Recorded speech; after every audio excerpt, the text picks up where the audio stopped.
Having recently gone through the process of contracting this coronavirus, luckily with relatively mild symptoms, I now find myself on the other side of the illness, but still in no less a state of social distance and general isolation. As we are all learning, this is a strange, frustrating and often distressing experience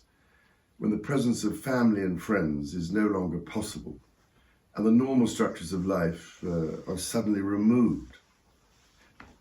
At such an unprecedented and anxious time in all our lives, my wife and I are thinking particularly of all those who have lost their loved ones in such very difficult and abnormal circumstances,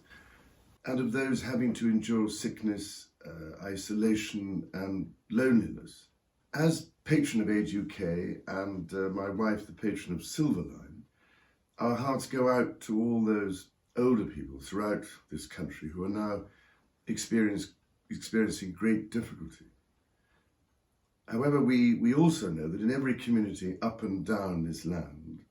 where people of all ages are being affected by this virus, there are truly wonderful neighbours, individuals and groups of volunteers who are providing ceaseless care and attention to those most at risk, and that all this network of selfless assistance is in itself helping to provide vital support and reassurance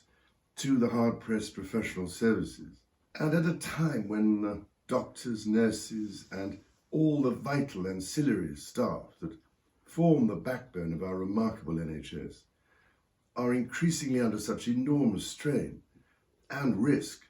as they battle heroically to save lives in intensive care centres and to contain, as much as possible, the spread of this virus, our thoughts and prayers are very much with those marvellous people whose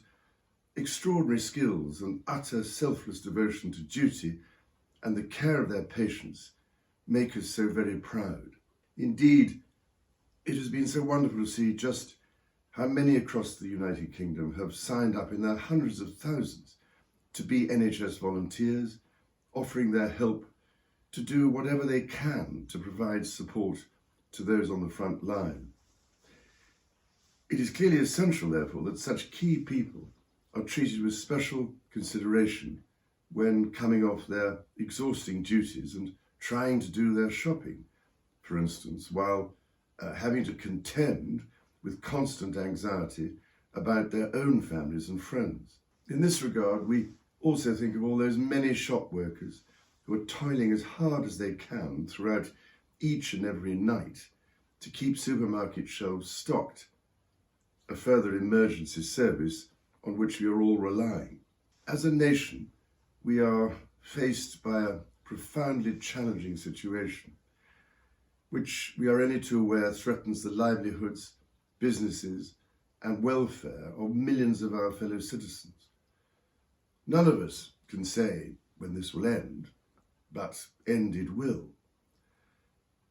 Until it does, let us try and live with hope and, with faith in ourselves and each other, look forward to better times to come.